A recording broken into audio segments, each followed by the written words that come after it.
ఉండబట్టే ఆయనకి దొరికిన మొట్టమొదటి చిత్ర అవకాశం పేరు మన దేశం. మన దేశం ఎంత ఆశ్చర్యం! ఎవరినైనా మీరు నటించిన మొదటి సినిమా చెప్పండి అంటే మట్టి కొండ అని చెబుతాడు ఎవడో ఒకడు. అంతకంటే ఉంటుంది. ఆయనకి ఆ ఛాన్స్ రావడమే గొప్ప. కాబట్టి ఆయన అంతరాత్మ ఎంతగా దేశం గురించి ఘోషించింది అంటే ఆయనకి మొట్టమొదటి పోలీస్ అధికారిగా అవకాశం వచ్చిన సినిమా కూడా మన దేశమే. నువ్వు దేశం కోసం పుట్టావు, నువ్వు దేశం కోసం పుట్టావు అని వారి తల్లిదండ్రులు వారిని ఆదేశించినట్టుగా వారికి మన దేశం అనే సినిమాలో మొట్టమొదటి అవకాశం వచ్చింది.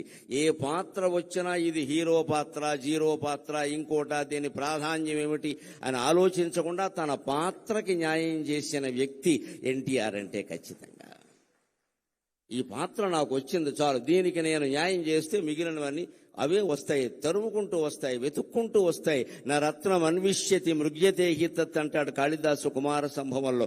రత్నాన్ని వెతుక్కుంటూ జనం వస్తారు కానీ జనాన్ని వెతుక్కుంటూ రత్నం వెళ్ళదండి. సినీ రంగంలో నటరత్నాన్ని వెతుక్కుంటూ సినిమాలు వచ్చాయి, సినిమాలను ఆయన వెతుక్కుంటూ వెళ్ళలేదు. ఇవాళ యువతరం ఎన్టీఆర్ నుంచి నేర్చుకోవలసింది ఉద్యోగ అవకాశాలు మిమ్మల్ని వెతుక్కుంటూ రావాలి, మీరు వాటిని వెతుక్కుంటూ వెళ్ళడం పెట్టండి. యధవ కర్మ అంటారు దీన్ని. నీ దగ్గర ప్రతిభ ఉంటే నీ దగ్గరికి ఉద్యోగం వస్తుంది ఖచ్చితంగా. ఇప్పటికీ మీరు ఇండియన్ ఎక్స్ప్రెస్ పేపర్ చూస్తే బుధవారం నాడు ప్రత్యేక ప్రకటనలు ఉంటాయి, మామూలు ఉండవు. ఉద్యోగం కావాలి, నిరుద్యోగులు కావాలి, ఉద్యోగస్తులు రండి అనే ప్రకటనలు ఉండవు. ఇండియన్ ఎక్స్ప్రెస్ బుధవారం పేపర్లో ప్రత్యేకంగా ఎలా ఉంటుంది అంటే, మేము రిటైర్ అయ్యాం, లేకపోతే మధ్యలో ఉద్యోగాలు మానేసాం, మాకు ఇప్పుడు ఉద్యోగం కావాలి, మాకు ఉద్యోగం ఇవ్వగలిగిన వాడు రండి అని వేస్తాడు ప్రకటన. వాడి దగ్గరికి వచ్చి కాళ్ళ దగ్గరికి వస్తారు, మా సంస్థలోకి రండి, మా సంస్థలోకి రండి అని. అది ప్రతిభ. ఆ స్థితి మళ్ళీ సంపాదించుకోగలగాలి ఖచ్చితంగా. మాకు ఉద్యోగం కావాలి, ఇవ్వగలిగిన వాడు రండి, మా ప్రొఫైల్ ఇది, నేను ఇంత జీతంతో ఉన్నా, ఇప్పుడు ఎందుకో బయట తిరుగుతున్నా, నాకు కావాలంటే వస్తారు, మీరు మాకు కావాలని.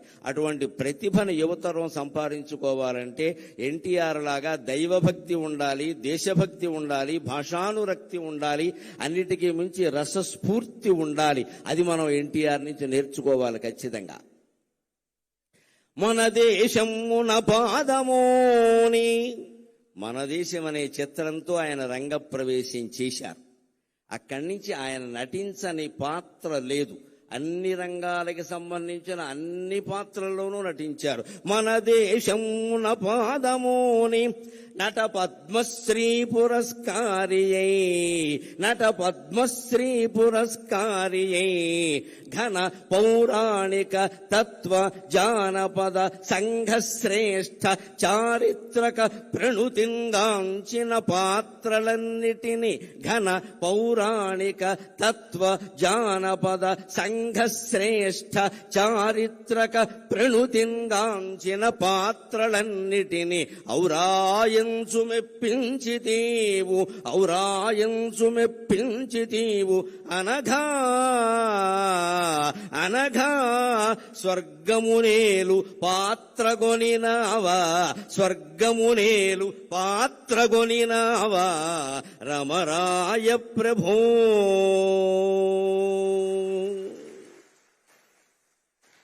మన దేశం అనేటువంటి పాత్రతో ఆయన సినిమా రంగంలో కాలు పెట్టారు. దేశభక్తికి నిదర్శనం. అదృష్టం తరుముకుంటూ ఆయన్ని వచ్చింది. అదృష్ట దేవత, దురదృష్ట దేవత రెండూ ఎప్పుడూ తలుపు తడుతూనే ఉంటాయండి. గ్రహించాలి అందరూ కూడా. రెండూ తలుపు తడుతూనే ఉంటాయి. కాలింగ్ వెళ్ళకి మంచి చెడ్డ తెలీదు, ఎవరు నొక్కినా మోగుతుంది. కానీ అదృష్టానికి దురదృష్టానికి తేడా ఏమిటంటే, అదృష్ట దేవత తలుపు కొడుతుంది, నువ్వు వెంటనే తీయకపోతే వెళ్ళిపోతుంది. శని దేవత ఉంది, తలుపు కొట్టి అక్కడే జుట్టు విరబోసుకుని నూనె రాసుకోకుండా కూర్చుంటుంది. నువ్వు తీసే వరకు కూర్చుంటుంది. అర్ధరాత్రి తీస్తే అర్ధరాత్రి వస్తుంది ఖచ్చితంగా. ఎందుకంటే నేను పట్టుకోవాలని దానికి ఆసక్తి. గ్రహించుకోవాలి. అదృష్టం తలుపు తట్టినప్పుడే మనం తలుపు తెరవాలి ఖచ్చితంగా. అవకాశాలు ఎలా ఉంటాయంటే, యువతరం కోసం ఓ మాట చెబుతా. అవకాశాలు ఏసీ తలుపులు లాంటివి, మన వెనకాలే మూసుకుపోతూ ఉంటాయి. జాగ్రత్త పడాలి. ఏసీ తలుపులు చూడండి, ఏసీ గదిలో మనం ఇలా రాగానే మూసుకుపోతుంది మన వెనకాలే. కొన్ని అవకాశాలు మన వెనకాలే మూసుకుపోతాయి. అది వచ్చినప్పుడు మనం అందుకోవాలి, కానీ మనం అందుకునే వరకు అది ఆగుతుందంటే ఆగదండి. అవకాశం అదృష్టం లాంటిది. ఆయన నిరంతర కృషి, నిరంతర గ్రంథ పఠనం, ముఖ్యంగా చాలా మందికి తెలుసో తెలియదు, ఆయన విశ్వనాథ సత్యనారాయణ గారి శిష్యుడు. విశ్వనాథ సత్యనారాయణ గారి శిష్యుడు ఆయన.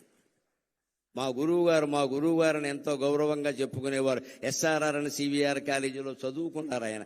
ఆ గురువు నుంచి ఆత్మాభిమానాన్ని, పాండిత్యాన్ని రెండూ గ్రహించాడు కాబట్టి ఆయన రారాజులా వెలిగాడు ఆయన. మన దేశమున పాదమోని నట పద్మశ్రీ పురస్కారి. నటనలో ఆయన పద్మశ్రీ పురస్కారాన్ని పొందారు. బహుశా రాజకీయాల్లో ప్రవేశించకుండా ఉంటే భారతరత్న 20 ఏళ్ల క్రితం వచ్చుండేది ఆయనకి, అనుమానం ఏమీ లేదు అందులో. మన దేశ రాజకీయాల్లో ఉండే కలుషిత వాతావరణం కారణంగా ఒక్కసారి రాజకీయాల్లోకి వెళ్ళాడు అంటే ఆయనలో ఇంకా ఎంత ప్రతిభ ఉన్నా ఎవరూ గుర్తించరు. అది లెక్కది. అనేక రకాల పక్షపాతాలన్నీ వచ్చేస్తాయి. అందువల్ల రాలేదు తప్పితే ఇప్పుడు ఎవ్వరూ అడగవలసిన అవసరం లేకుండా యావత్ భారతానికి ఆయన రత్నమే. అనుమానమేం లేదు, అందులో అనుమానమేం లేదు. కొన్ని మహాభారతం తెలుసుకున్నా మహాభారతంలో ఆయన ధరించిన పాత్ర లేదు. ఆ రకంగా కూడా భారతరత్నమే ఆయన. ఆ రాజకీయాల్లో చేరడం కారణంగా పద్మశ్రీతో ఆగిపోయాడు, కానీ లేకపోతే ఏ బిరుదైతే సరిపోతుందండి ఆయనకి.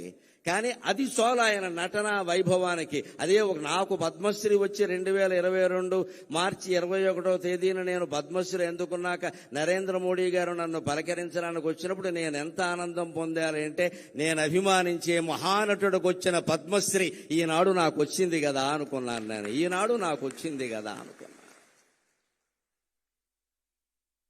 అంత ఆశీర్వచనం, అంత అభినందన ఉద్దేశ్యం కలిగిన వాడు ఆయన. ఆయన అభినందన అంటే ఆశీర్వచనమే, ఆయన ఆశీర్వచనం అంటే అభినందనే, వేరే ఏమీ ఉండదు. నేను ఒక గొప్ప ఉదాహరణ నన్ను ఆయన ఆశీర్వదించింది జరిగింది కొద్దిసేపట్లో చెబుతాను. సినిమా భాషలో చెప్పాలంటే త్వరలో విడుదల అన్ని ముఖ్య కేంద్రాల్లో. మన దేశమున పాదమోని నట పద్మశ్రీ పురస్కారి ఘన పౌరాణిక తత్వ జానపద సంఘ శ్రేష్ఠ చారిత్రక ప్రణుతింగాంచిన పాత్రలన్నిటినీ. పౌరాణిక పాత్రల్లో ఆయన వెయ్యని పాత్ర లేదు. నాయక పాత్రలు, ప్రతినాయక పాత్రలు అన్నీ దున్నేశాడు. అనుమానమేం లేదు. ఇంకా అసలు అవి పైగా మామూలుగా వెయ్యడం కాదు, అభిరుచి కొద్దీ వెయ్యడం కాదు. వేస్తే ఆయనే వెయ్యాలి, ఇంకెవడూ పనికిరాడన్నంత ఇదిగా వేశాడు మహానుభావుడు నిజంగా. ఇందాక వేద పండితులు అటు ఇటు నుంచుని వేదం చదివారు, గమనించండి. రావిపాటి సత్యనారాయణ గారికి వచ్చిన పుణ్యప్రదమైన ఆలోచనకి నేను చేతులెత్తి నమస్కారం చేస్తున్నాను వారికి. అక్కడ సరిగ్గా శ్రీకృష్ణుడి యొక్క చిత్రం పెట్టారు. రామారావు గారు శ్రీకృష్ణ పాత్ర ధరించింది, ఇలా చక్రం ధరించి ఉన్నది పెట్టారు.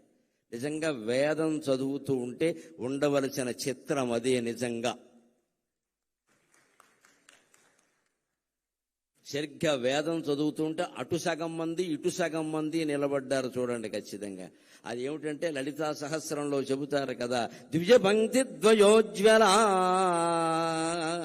ద్విజపంక్తి ద్వయోజ్వల అంటారు. అమ్మవారి యొక్క పళ్ళ వరస 32 పళ్ళు ఏమిటంటే కింద 16 పైన 16 కదా.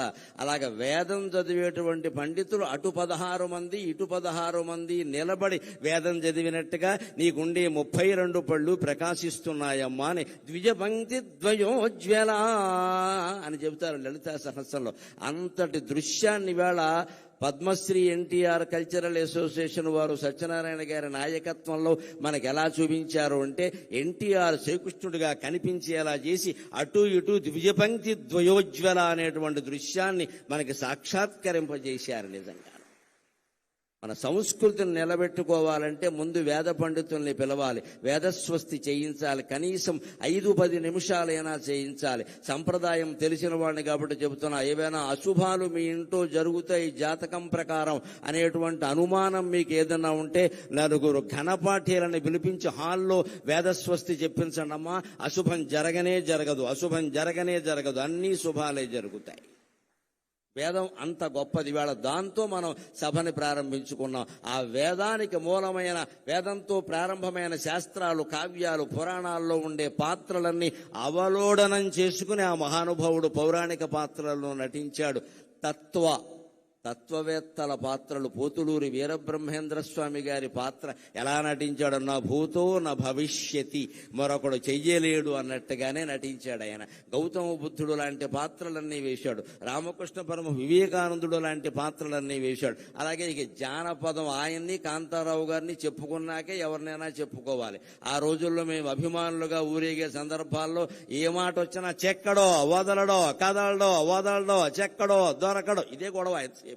అన్ని ఆయన సినిమాలే, మా భాష నిండా ఆ సినిమాలే. ఖచ్చితంగా చెక్కడు, దొరకడు, కదలడు, వదలడు, అన్ని గులీబకావళి కథ, అన్నీ ఇంకా మొత్తం జానపద చిత్రాలు, రాజులకు సంబంధించిన చిత్రాలన్నింటిలోనూ ఆయనే మహారాజుగా, సేవకుడు దగ్గర నుంచి మహారాజు వరకు అన్ని పాత్రలు వేశారు. సంఘశ్రేష్ఠ సాంఘిక పాత్రల్లో కూడా తక్కువ తినలేదండి ఆయన.